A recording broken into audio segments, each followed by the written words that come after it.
Hello viewers, welcome to our channel. ఈ వీడియోలో సేమియాతో పులావ్ ఎలా చేయాలో చూద్దామండి. ఇది చేసుకోవడం చాలా ఈజీ, చాలా రుచిగా కూడా ఉంటుంది, ఎక్కువ టైం కూడా పట్టదు. ఈ సేమియా పులావ్ బ్రేక్ఫాస్ట్ డిన్నరే కాకుండా లంచ్ బాక్స్లో కూడా మంచి ఆప్షన్ అండి.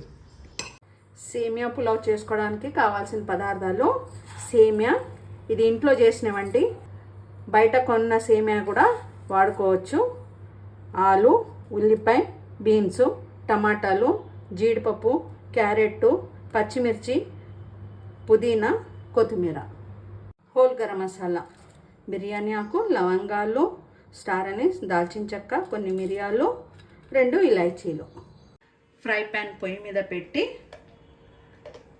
కొద్దిగా నెయ్యి వేసుకోవాలి. నెయ్యి ఇష్టం లేని వాళ్ళు నూనె వేసుకోవచ్చు. నూనె వేడెక్కిన తర్వాత కొన్ని జీడిపప్పులు వేయించుకొని పక్కన పెట్టుకోవాలి. మీరు జీడిపప్పు ఇష్టపడే వాళ్ళైతే ఇంకొన్ని ఎక్కువ వేసుకోవచ్చు. ఇలా రంగు మారిన తర్వాత తీసి ఒక గిన్నెలో పెట్టుకోవాలి. ఇందులో సేమియా వేయించుకోవాలి. ఇప్పుడు రోస్టెడ్ సేమియా కూడా దొరుకుతుంది, అది దొరికితే ఇలా వేయించుకోక్కర్లేదు. ఇది ఇంట్లో చేసినవి కాబట్టి వేయిస్తున్నాను. బయట కూడా వేయించనివి దొరికితే అది వేయించుకోవాల్సిందే. వేయించుకుంటేనే రుచి బాగుంటుంది, టెక్స్చర్ కూడా చాలా బాగుంటుంది. ఇలా సేమియాలు రంగు మారిన తర్వాత వీటిని కూడా తీసి పక్కన పెట్టుకోవాలి. సేమియాలు తీసేసిన కొద్దిగా నూనె వేసి కావాల్సినన్ని పచ్చిమిరపకాయలు ఈ నూనెలో వేసి మూత పెట్టేయాలి. మూత పెట్టకపోతే పేలుతాయి. తర్వాత హోల్ గరం మసాలా వేసేసేయాలి. హోల్ గరం మసాలా వేగిన తర్వాత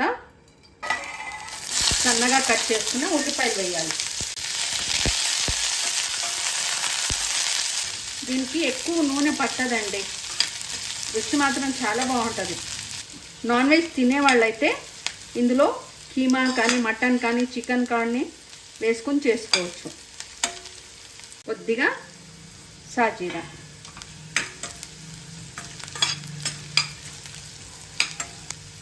ఇలా ఉల్లిపాయ రంగు మారిన తర్వాత అల్లం వెల్లుల్లిపాయ పేస్ట్ వేసి పచ్చి వాసన పోయేంత వరకు వేయించాలి.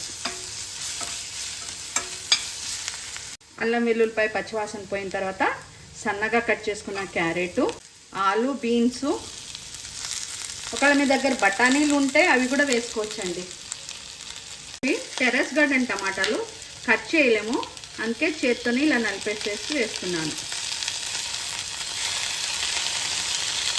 అన్నీ వేసి వీటిని కూడా వేయించాలి. 5 నిమిషాలు సిమ్లో ఉంచి వదిలేయాలి. 5 నిమిషాల తర్వాత మూత తీసి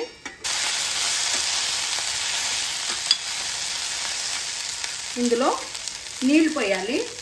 మనం ఏ కొలతతో అయితే సేమియా తీసుకుంటామో దానికి 2 నీళ్ళు పోయాలి. కొద్దిగానే ఉప్పు వేయాలి, ఎందుకంటే సేమియాలో ఆల్రెడీ ఉప్పు ఉంటుంది కాబట్టి ఉప్పు ఎక్కువ పట్టదు దీనికి. నీళ్ళు మరిగిన తర్వాత వేయించి పెట్టుకున్న సేమియాని ఇందులో వేసి ఉడకనివ్వాలి. సేమియా వేసి స్టవ్ సిమ్లో ఉంచి మూత పెట్టి ఉడకనివ్వాలి.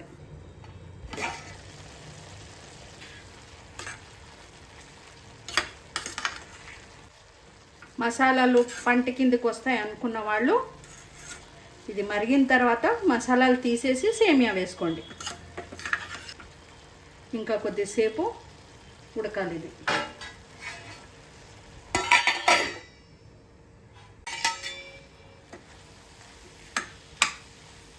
ఇది అయ్యింది. ఇక్కడ మీరు ఆలు చూస్తే కూడా ఇదిగోండి ఇలా స్మాష్ అయిపోయింది. కొంచెం అడుగంటితే చాలా టేస్టీగా ఉంటుందండి, అడుగంటింది తినడానికి. కొద్దిగా కరివేపాకు, సన్నగా కట్ చేసుకున్న కొత్తిమీర,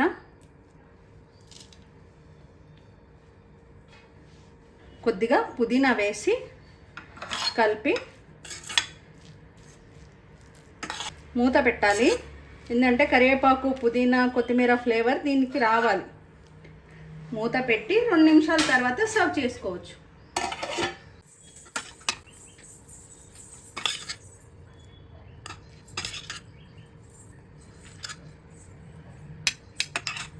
చివరగా వేయించుకున్న జీడిపప్పుతోటి గార్నిష్ చేసుకోవాలి. అన్ని కూరగాయలు వేసి చేస్తున్నాం కాబట్టి ఆరోగ్యానికి కూడా చాలా మంచిది. రుచికరమైన సేమియా పులావ్ రెడీ అండి. ఇది కనుక మీకు నచ్చితే లైక్ చేయండి, షేర్ చేయండి, కామెంట్ చేయండి. మొదటిసారి కనుక మన ఛానల్ని చూస్తుంటే ఛానల్ని సబ్స్క్రైబ్ చేసుకోండి. Thank you once again for watching our channel.